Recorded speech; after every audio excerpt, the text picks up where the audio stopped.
Hello, everyone, and welcome to City Parks Alliance 2018 webinar series, Housing and Community Development Policies and Practices, via my firm, Spirit for Change Consulting. I'm also proud to work with the Knight Foundation on Reimagining the Civic Commons.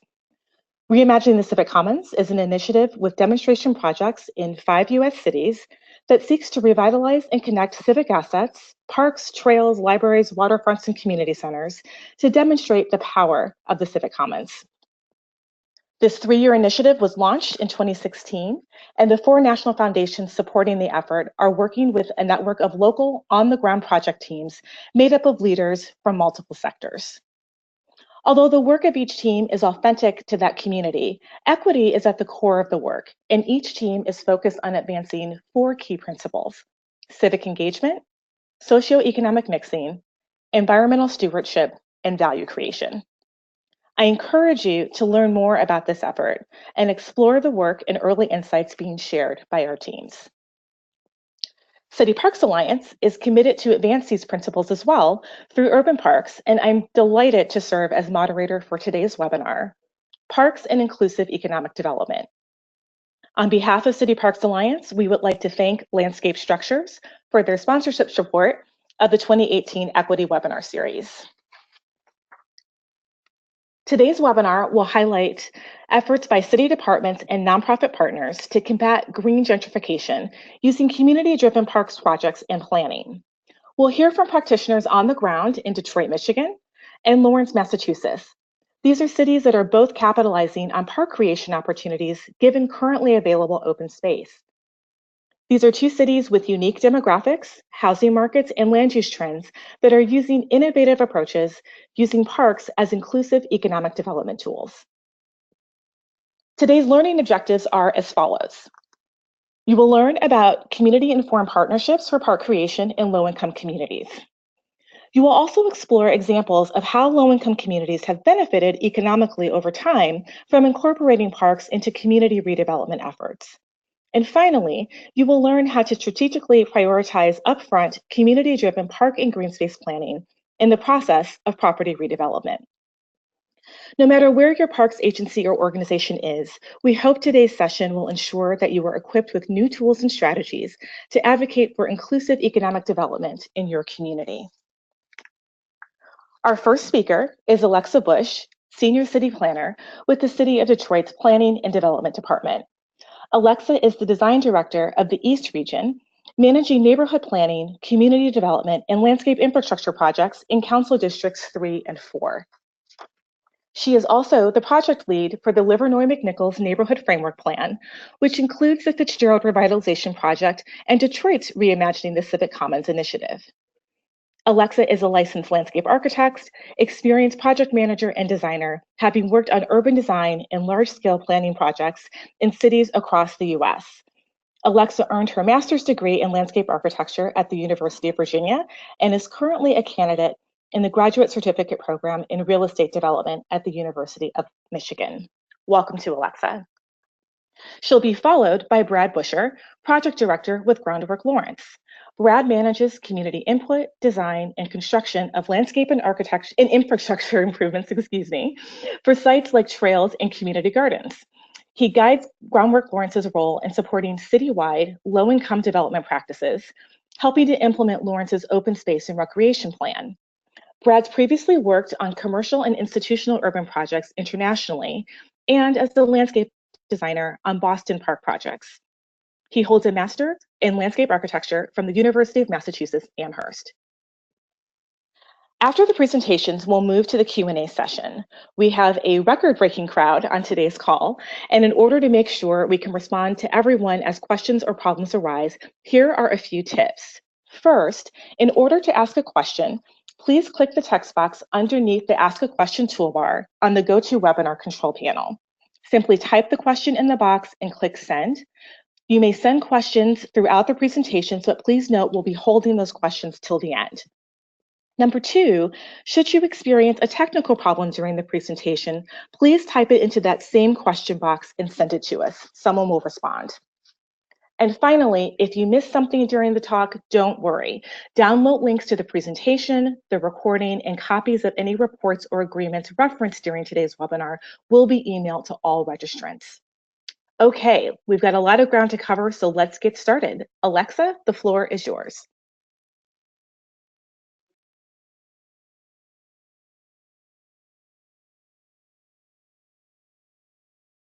Great. Thank you so much, Lynn. Good afternoon, everyone. I am excited to get to share a little bit of the work that we're doing in Detroit and talk about the role that parks have played in how we're thinking about inclusive neighborhood revitalization. I'll be talking about one of our projects, but we're looking to pilot these strategies across the city. Next slide. So what you're going to see next is a map of the area that I'll be talking with you about today. It is located in Northwest Detroit, and it is one of our first comprehensive neighborhood plans that we've really done since the city of Detroit came out of bankruptcy about 3 years ago. So we're approaching this not as a city with tons of resources, but really how can we be lean, opportunistic, leverage resources, partner in different ways to really have an impact in a lot of communities that haven't seen planning in some time. When we talk about neighborhood plans, we are typically talking about a pretty large scope of work.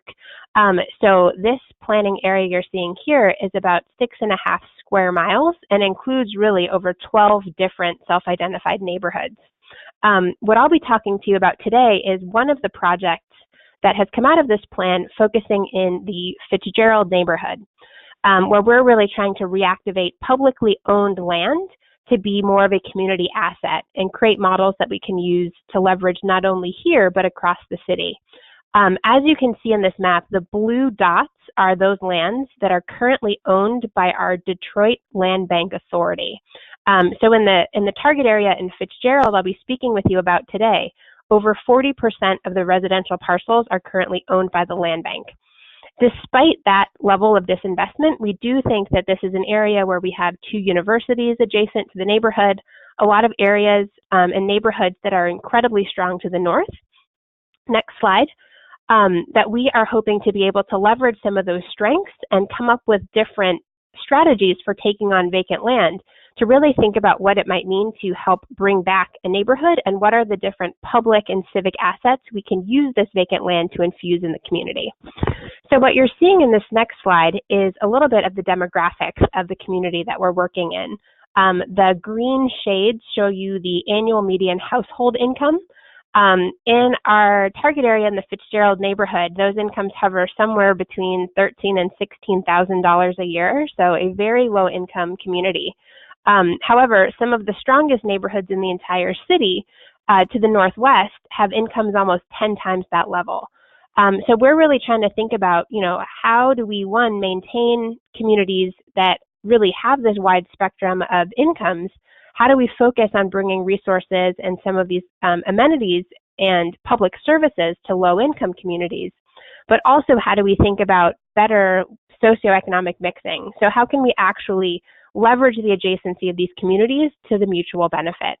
And also on the right, you can see some of the statistics. It's a predominantly African-American community, even kind of in the whole planning area. The mix of youth and seniors, and the fact we face around unemployment and people who don't have access to a vehicle. Next slide. And so one of the ways that we're really starting to think differently about neighborhood development is in how we're choosing to partner together.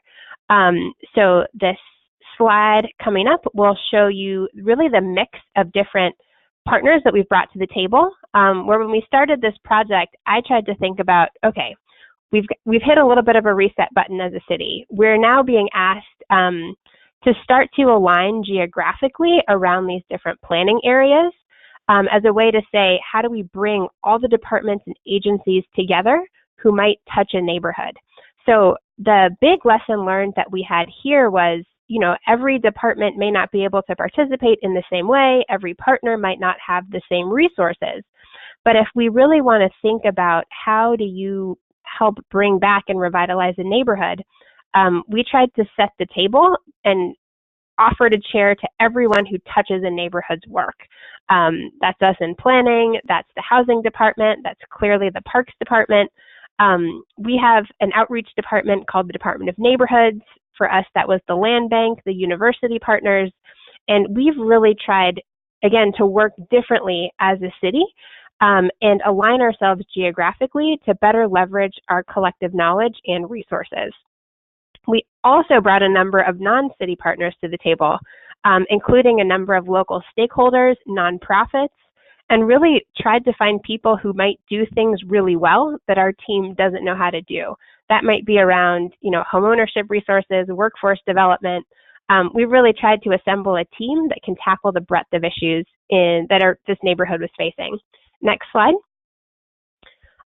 For those of you who jumped on the call early, Lynn had a chance to talk a little bit about this Reimagining the Civic Commons initiative. I think the biggest thing that this brought us was when we were able to really work together across departments and pool our resources, so dollars that might be going toward housing programs, dollars that might be going to small business development, dollars that might be going to streetscape development. We were able to leverage our city dollars, our nonprofit partner dollars, and put together a $5 million local match that allowed us to tap into funding and resources through this Reimagining the Civic Commons initiative. It's something, that, in looking for capital to fund a park, parks wouldn't have been able to do alone. But really through creatively teaming together, we've been able to access not only funds, but really a whole learning network and network of cities to really be able to put some of these ideas we have about how to do more inclusive neighborhood development back together. Next slide. So diving a little bit into the planning work that we did, we knew from our General Services and Recreation Department that they had recently completed a Parks and Recreation Improvement Plan.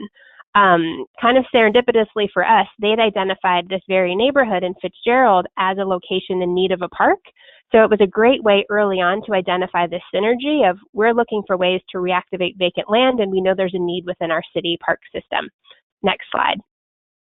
In addition to doing our due diligence with other agencies and learning about their plans, we did a ton of community engagement. To us, that meant, not only a standard town hall meeting, but, let's meet you where you are. Let's set up in a vacant lot. Let's try and do ways to bring people who don't typically come or touch a planning process into this process to give their feedback. We've also done a ton of pop-up events or tactical urbanism type events. This has been a great way we've learned, not only, we thought it'd be a great way to test out ideas and learn from people. It ended up being an incredible engagement tool where we might flyer, go door to door, tell people about the upcoming meeting. We got a bunch of kids and some tape and some washable paint and started to lay out some of these ideas on the street. And I can't tell you how successful that was in bringing more people into the process who felt like, oh, these guys aren't just talking, they're serious. So it's been a really great tactic for us. Next slide. So really what we did, bringing everyone together, really ingrained community process, was to say, we want to come up with a strategy for every vacant lot and every vacant house in this neighborhood.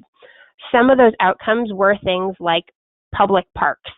We identified a large park taking on 26 vacant lots in the heart of the neighborhood. We also identified some issues with the city grid where the cross streets don't go all the way through the neighborhood. We said, let's use some of these vacant lots to actually create a greenway network, so a walking and biking path that will fix some of the circulation issues. But we didn't want to build a park in the middle of a neighborhood with abandoned homes or vacant lots.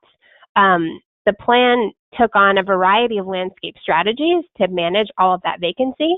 And also, once we'd established where the land was that would remain public parks and stay with the public sector, we went and did a request for proposal process to bring on a development partner to help us implement the community vision. To us, that was really critical in saying, we're not just giving this land to RFP, you tell us what you want. We put out an RFP with the plan, the meeting minutes, and all the visions and ideas that had come out of the process, and we're really looking for a partner to help us execute those. The housing redevelopment, which is key to this, we also knew we wanted to preserve affordability in the neighborhood. So in this project, the housing was intended to include not only a mix of for sale and for rent units, but also affordable for sale units, because we really wanted to focus on home ownership opportunities and allowing what might be low-income renters an opportunity to actually get some of that upside, to actually build equity in the neighborhood through this process, and be able to get into the market before it's sprung all the way back. Next slide. This slide shows you the final design for the park that we worked on together with the neighborhood, and the variety of different amenities, needs, and elements that really came out of that community process. Next slide. One of the key challenges that I know we've faced in conversations about, this is a neighborhood that really has a need for open space, a need for parks. How do we move the conversation from, hey, you guys are building a park and then you're going to move us out? No, we're trying to build this park for you. How do we start to change the dialogue about, even though it's been a community that hasn't seen investment, that investment is really for the residents who've remained there? We found that the arts has been a really fabulous platform to be able to open up that conversation with residents, and we're able to team with a Detroit-based artist, Hubert Massey, who does beautiful mosaic work. We worked with him and the neighbors to really figure out, what did they want this park to do? How could it best tell their story, and actually build that into the park? His process is a mosaic process, and essentially he has a way where the community can help install the tiles kind of in a paint-by-number fashion. But it's really been pieces like that that started to tip that dialogue from, it's the community's park, it tells their story, it tells their name, and really has changed the conversation about thinking about high-quality design in a neighborhood that's been low income. Next slide. The second piece of that is, in addition to the arts, we've also been trying to say, how can this process, how can these public spaces themselves really start to become a platform for people in this neighborhood to be able to benefit economically in a number of ways?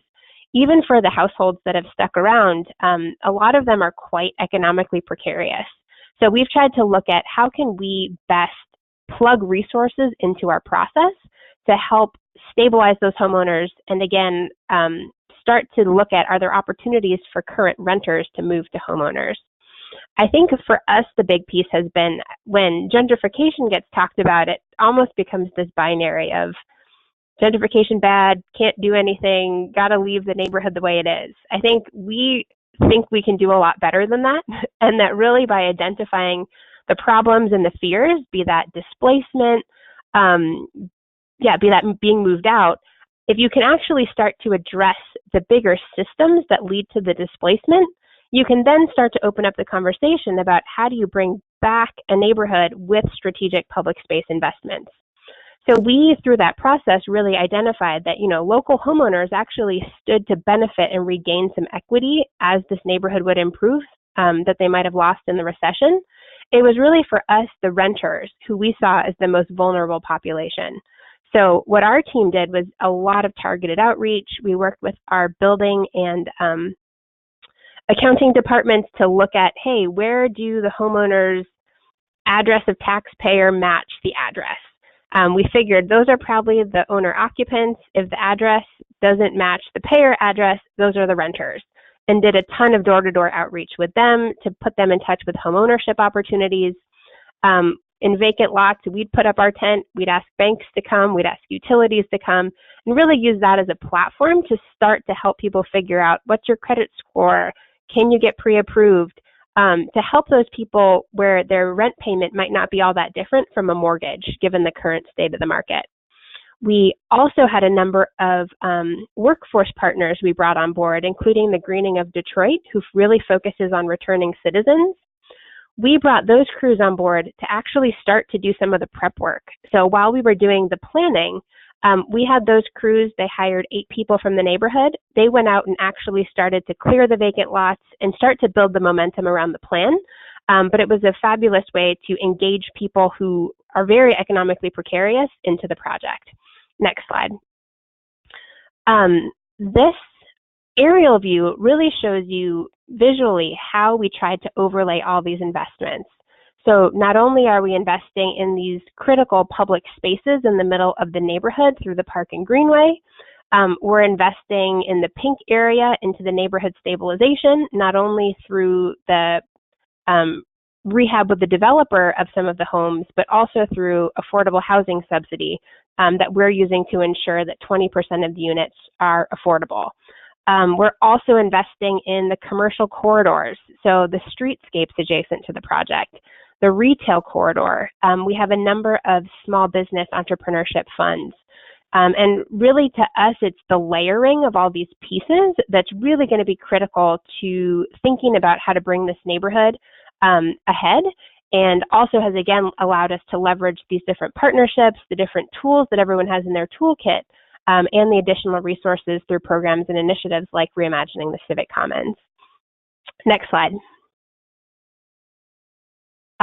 And so at the end, really what we're hoping that over the next 2 years, as the development work gets underway, as our construction of some of these publicly owned public spaces get underway, that we have a neighborhood that feels like a complete and intentional neighborhood without us necessarily having to build a single infill structure. So this combination of public, private, philanthropic dollars together will really bring this to fruition. And we're really excited to be able to share this with you today and see it progress, of how we really think these public spaces are at the heart of the work. But this comprehensive approach really will enable people who live in the community to really benefit from that upside. Thank you. Thank you so much, Alexa. That was great. So just as a reminder, please be sure to send in your questions via the question box on your GoToWebinar control panel at any time. We will answer all questions at the end. And Brad, you should be all set to take it away. Hi, my name is Brad Busher, and it's a pleasure to be here. Alexa, thank you for that amazing presentation. It's going to be pretty hard to follow, but I'll do my best. I'm here to talk about equitable park development in Lawrence, Massachusetts. We are a city of about 80,000 people in Northeast Mass. Next slide. But before I do that, a brief commercial. Groundwork Lawrence is part of a network of over 20 trusts throughout the country. We each have our own specialty that focuses on our individual communities. And here in Lawrence, we happen to do park development pretty well. Next slide, please. Our mission really focuses on developing community-based partnerships to improve the social and physical environments. The two pictures on the bottom, they're before and after. They really illustrate the impact that the work my program area specifically has. We've renovated over 4 playgrounds in the city, and you can see what the playgrounds look like before and how much better they are after we've done these improvements. And these are little things that really improve people's lives and really make a difference. Next slide, please. So about Lawrence. Lawrence, like I said before, has over 80,000 people. Predominantly Latino population. Lawrence has always been an immigrant city, and it just so happens that since the 50s, the Latino population has steadily increased. Of that 76%, approximately half are Dominican, and I'm sorry, 3/4 are Dominican, and the rest are Puerto Rican and Central American. There's a tremendous economic inequality within Lawrence's region. The town to the south, Andover, you can see the median household income is nearly $100,000 greater than Lawrence. So we're talking about significantly concentrated poverty, but it doesn't mean that the community doesn't have significant vitality among its residents. Next slide, please. Next slide, please. Great. Oh, go back one, please. Great, thank you. So Lawrence is a planned industrial community. It was developed by Charles Starrow and the Boston Brahmin, wealthy families that wanted to harness the water power that could be generated by the Merrimack. And so they built a dam and canals, and the canals brought water to the mills that turned a wheel, that turned a paddle and a belt, and you had significant textile manufacturing and paper manufacturing booming up until the early 1900s.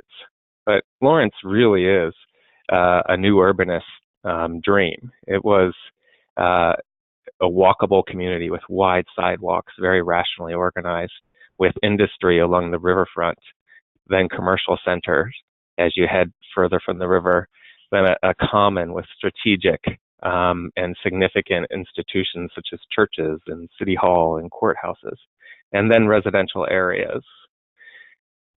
So it's a great city to work in and do parks. And the two projects that I'm going to focus on the left-hand side, it's highlighted the Lawrence Rail Trail, which is part of a 30-mile corridor that goes from Lawrence, Massachusetts, all the way up to Manchester, New Hampshire, and potentially onward to Burlington, Vermont someday.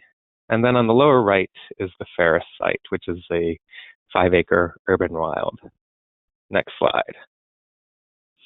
So here's the rail trail. This is a view of the Merrimack River, the dam, and a bit of the canal. But you can see that big bridge and its connection over the river from north to south. And that's a significant connection because it links you to the Merrimack Street corridor and transit that takes you all the way down to Boston. Next slide.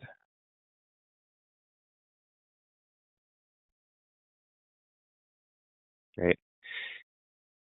About 18 months ago, we completed an EPA brownfield area-wide planning process that generated significant community engagement and community input through a series of meetings. And the design team created several renderings showing, potential before and after imagery.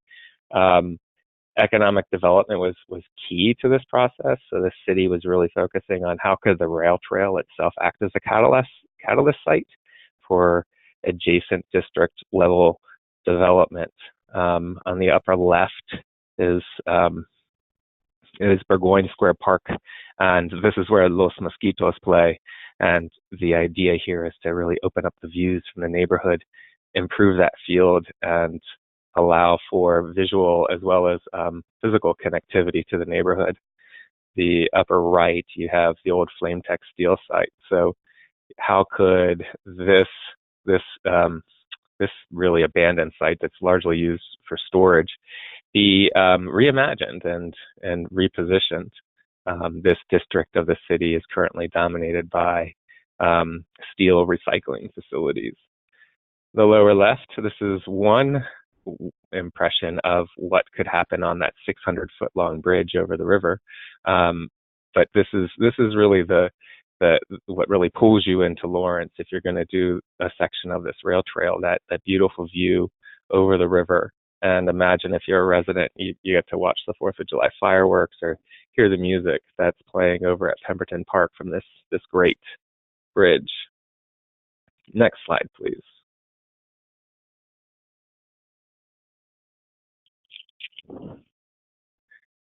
So one of the primary challenges of developing a linear park or a greenway or a rail trail is the connectivity. The creating neighborhood connectivity requires additional right-of-way acquisition. So does the city or other partners own land? Are they willing to donate easements to allow for that physical connection, or do you have to just simply rely on your at-grade crossing? Here, we're fortunate that we have connectivity to the surrounding context through parks, existing city-owned properties, several at-grade crossings. However, that leads to another challenge, which is how connected is it? How safe is it for pedestrians to use those adjacent sidewalks or cyclists to be on those streets? Are they wide enough? Are they in good shape? So how far does the project actually have to go beyond the actual park itself to really be connected to the neighborhood? This diagram is overlaid on a land use diagram, sorry. And in the purple, you can see the tremendous amount of industrial land surrounding it, mixed use, educational, but also in the yellow and the red, you start to see some housing. It just illustrates the way that the diverse nature of this entire corridor. Next slide, please. The corridor has challenges. Homelessness is a major issue. When I first started walking the trail in 2012 with residents, you can see there was no real sign of homelessness issues. And just recently, you can see in the same picture below the 2012 picture in 2018, this was a homeless camp that was there in the same location where there was no trash 6 years ago, no sign of a camp. And just last year, you had Lawrence being highlighted by the New York Times, taking pictures and running pictures of the opioid crisis and the homeless crisis in the city of Lawrence. And this is the camp where that picture was taken. So it's something that we definitely struggle with in terms of managing homelessness, but improving this corridor for the residents, for the youth who live next to it, is really a strong priority for the community. Next slide, please.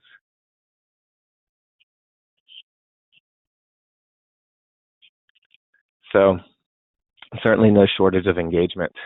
We do trail walks, which are always really well attended. It's typically myself and a city planner. We walk around with collapsible easels and boards and stop at certain locations to get feedback. People have Post-its and colored stickers, and they just write comments throughout as we walk the corridor. On the left-hand side, we're really thinking about how can we do some more creative engagement. So this summer we're going to gather a bunch of salvage materials from some of the mills. There's some textile mills here that have big spools from yarn and fabric and other materials that we can just have a pop-up play day at Burgoyne Park with residents and the people who participate in the Los Mosquitos League, and provide an activity to have the kids build a playground, build an adventure area, but at the same time, raise awareness about the trail, listen to residents. Just another creative way to get people out and talk about the resource. Next slide, please.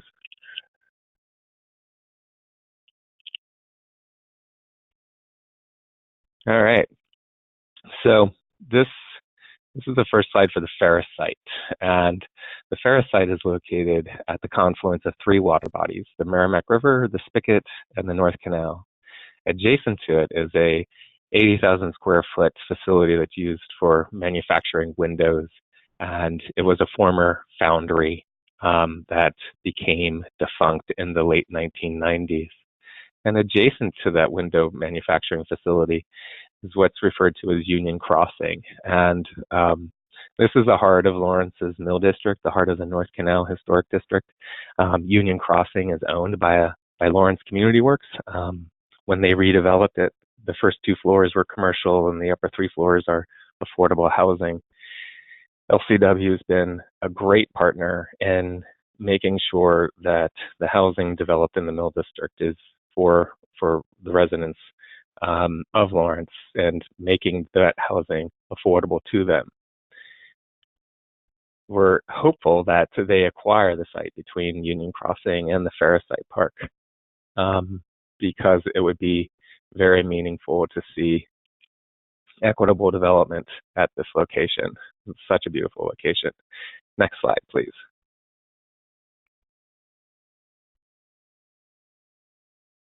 Great. So what's significant about the Ferris Site?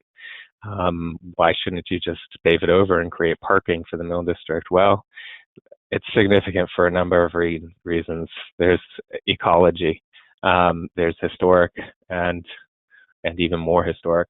So there's a scenic waterfall where the North Canal cascades 23 feet into the Spigot River.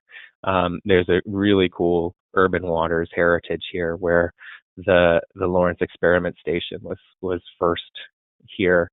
And this is where pioneering technologies were developed to eliminate typhoid from public drinking water supplies using sand filters.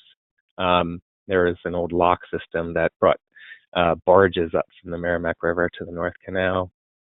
And then it's significant for groundwork.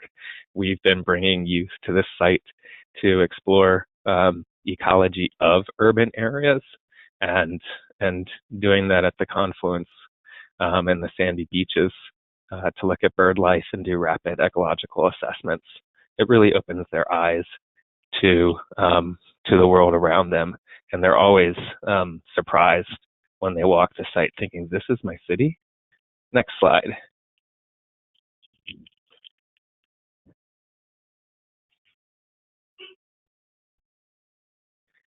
So here's the site plan for the park.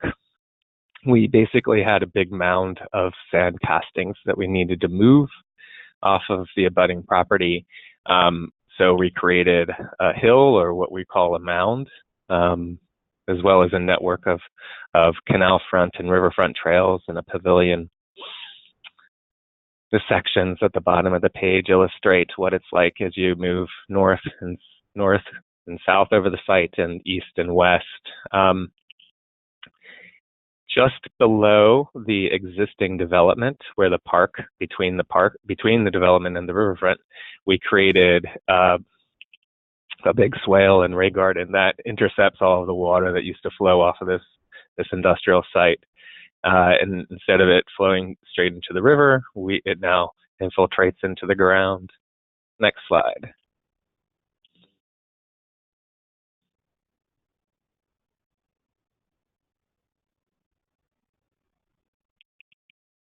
Great. So we had to do this park really quickly. In about 18 months from acquisition, we had to acquire, permit, design, and construct in 18 minutes due to a very tight funding schedule.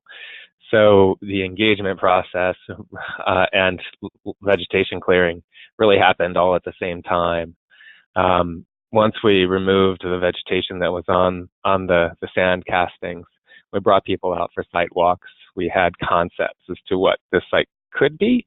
And people were always amazed when they got to the top of the sand castings and looked out over the waterfront and then back over the Mill District into downtown. Next slide.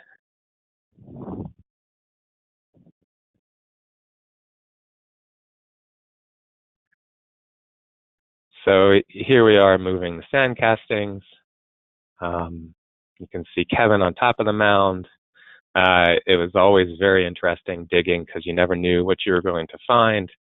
And then here on the right-hand side, we're implementing the green infrastructure, that big swale. This was a new kind of park for Lawrence. It's not a baseball diamond. It's not a soccer field. It's not a playground. It's an urban wild. It's designed for contemplative recreation, to get people out into nature and listening to the birds. So that in itself, this park typology was a bit of an education point for myself as a project manager. Next slide, please.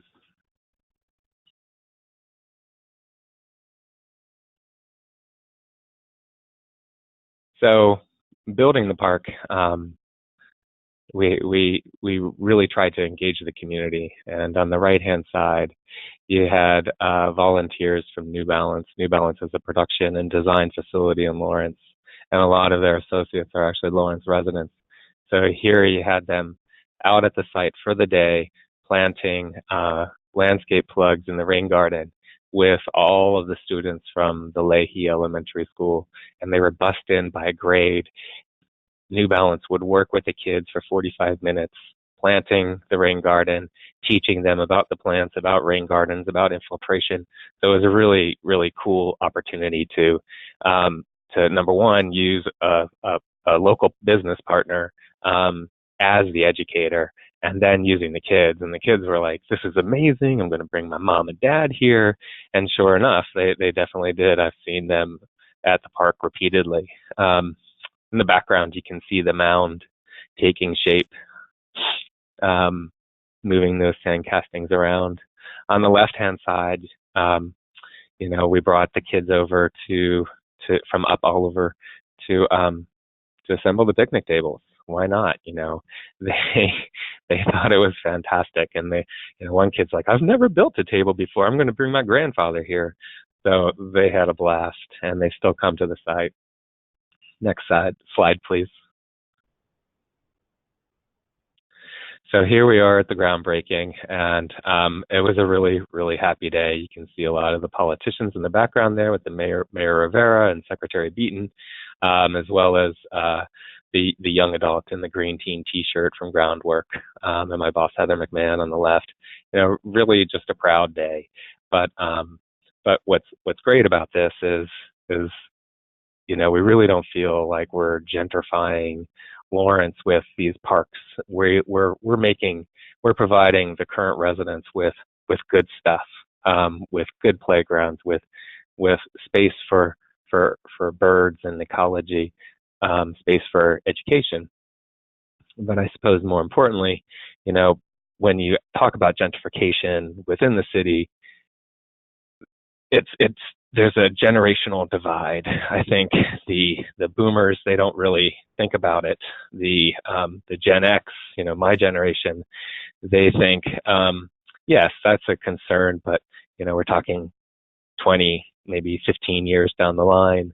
But when you talk to the Gen Xers, they feel it every day, just simply because the region has a significant housing crisis.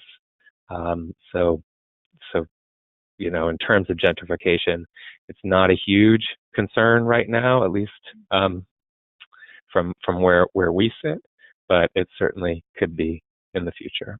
Thank you. Brad, thanks so much. I really appreciated your presentation. So while you and Alexa have been talking, our participants have been very busy sending in some great questions. So let's jump right in. I want to start with a couple of questions that are about housing affordability, which you both talked about. And so this first question is for both of you. Can you talk a bit about how you're thinking about the long-term affordability, particularly for those units that are adjacent to the public investments that you've spoken about?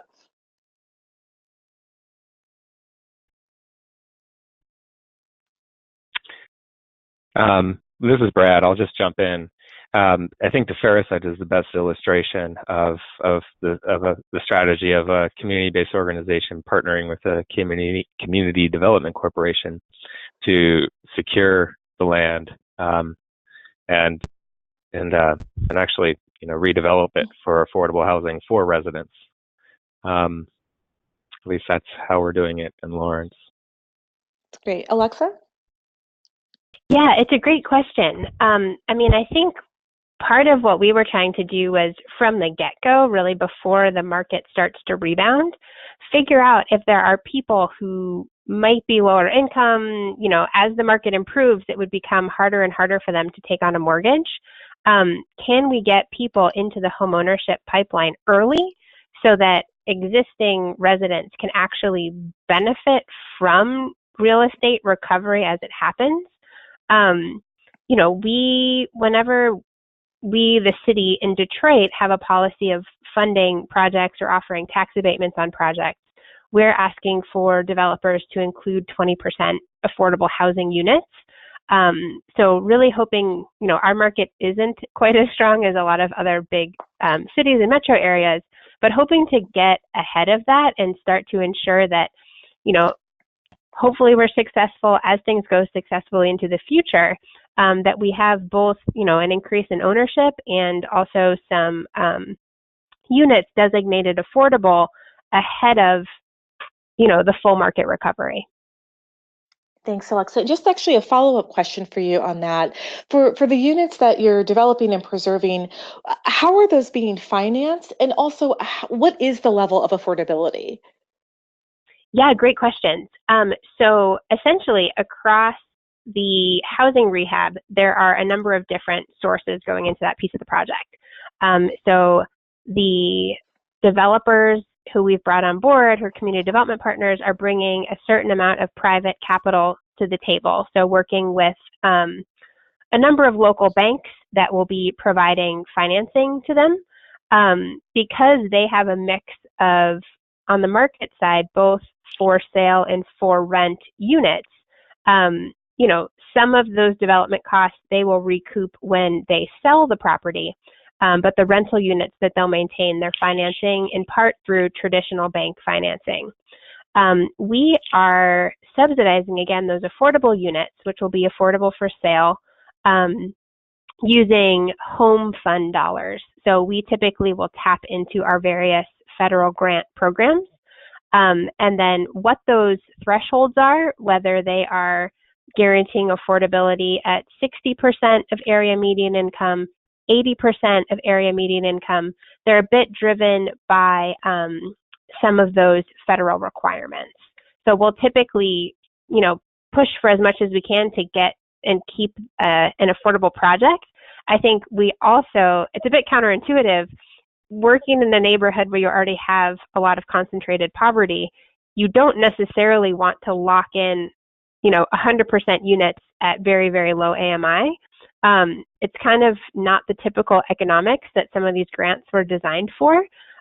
So we are cognizant of, you know, really trying to maintain affordability, to expand where we have affordability beyond just low-income neighborhoods, but also to be able to think about how do we actually create mixed income communities in a very thoughtful way while being cognizant of, you know, displacement and a lot of the downside that can come with development.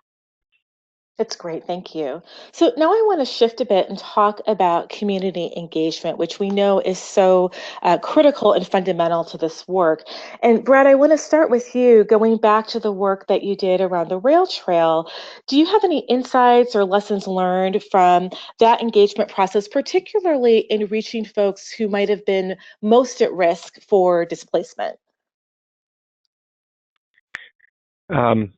So the individuals most at risk, unfortunately, for displacement are the homeless individuals that live along the corridor.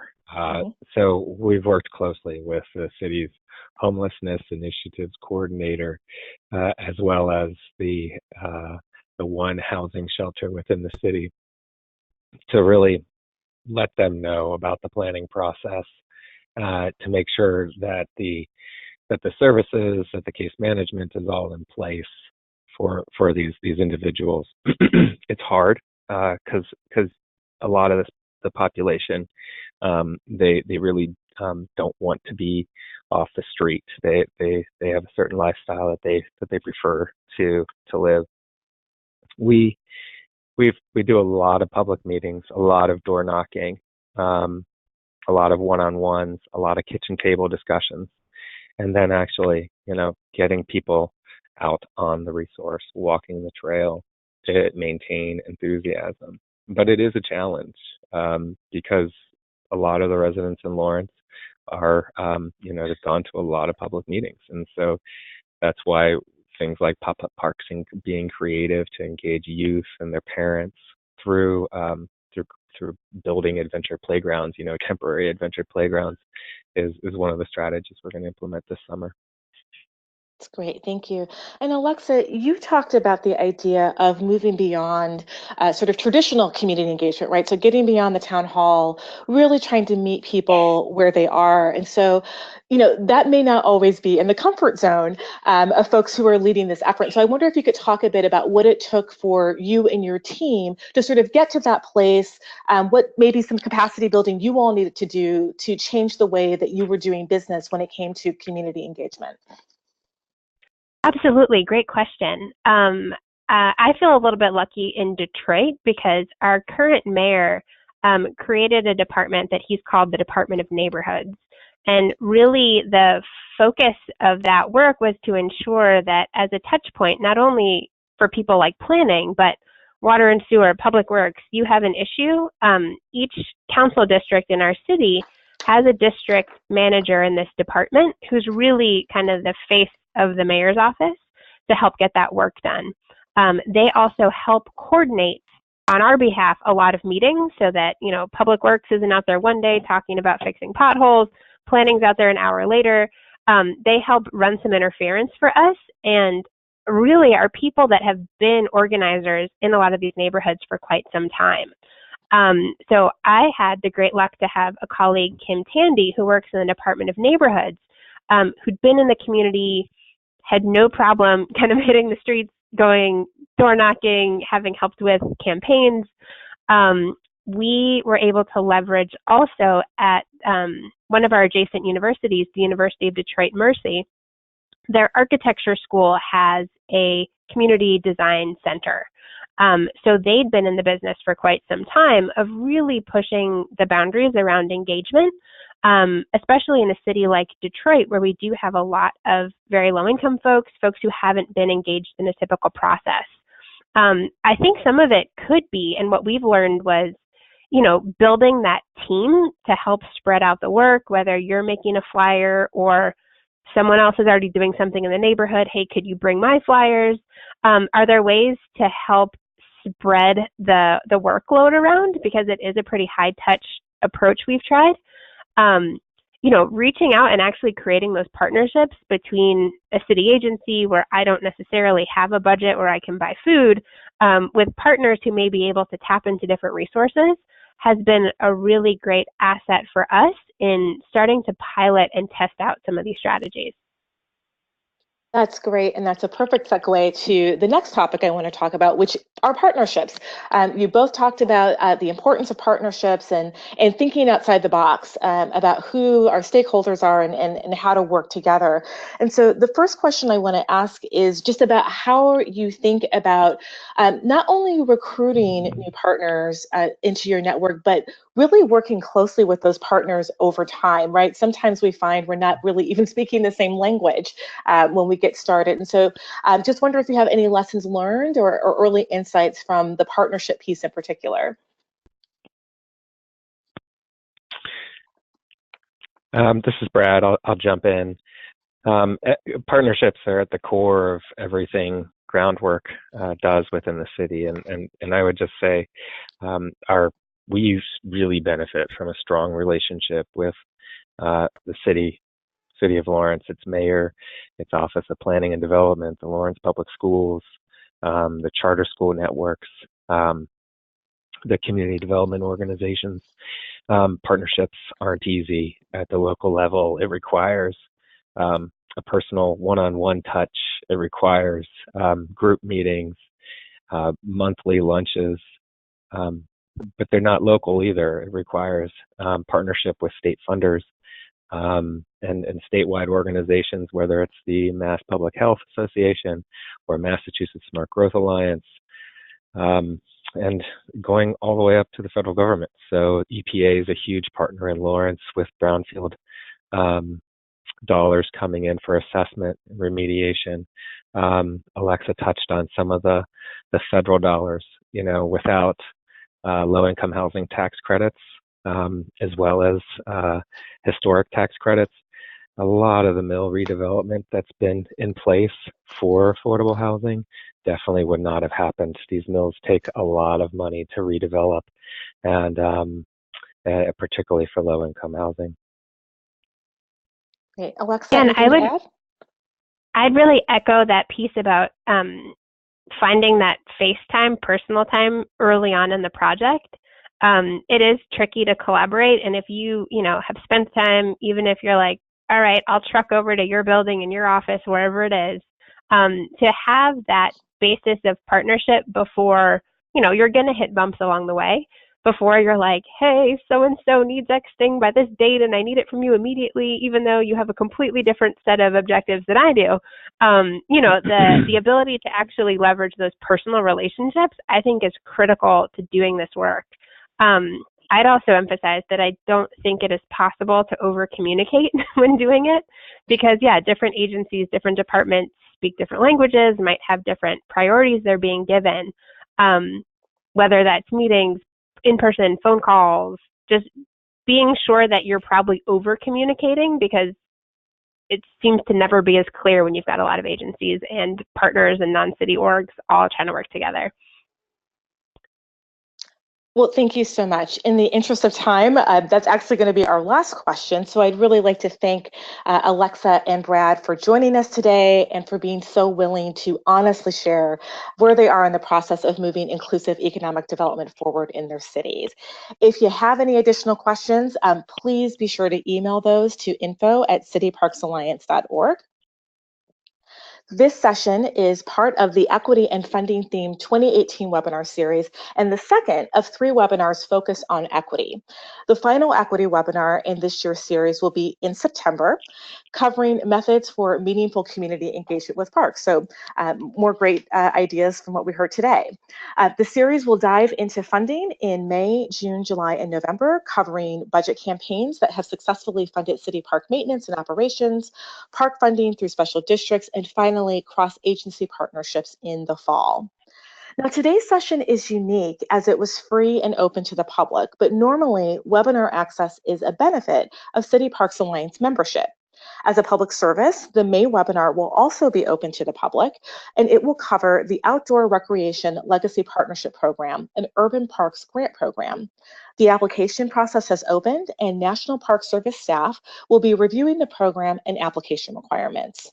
Within the next week, you'll receive an email with more information about May's funding webinar, a download link for a copy of today's presentation, and links to related resources. In case you missed previous webinars or you would like access to future sessions, please be sure to join City Parks Alliance today. The webinar archive is just one of many resources that City Parks Alliance members have access to via Park Exchange Resource Library. City Parks Alliance recently adjusted Park Exchange search functions to make it easier to find urban park management resources you're looking for, and they've added equity, advocacy, and funding materials to the hundreds of documents already there. So join today for access to best practices in urban park management. Members are also eligible for discounted registration to the biennial Greater and Greener International Urban Parks Conference. The next Greater and Greener is coming up in summer 2019 in Denver. So stay tuned for a call for session proposals, which will be opening up to the public later this spring.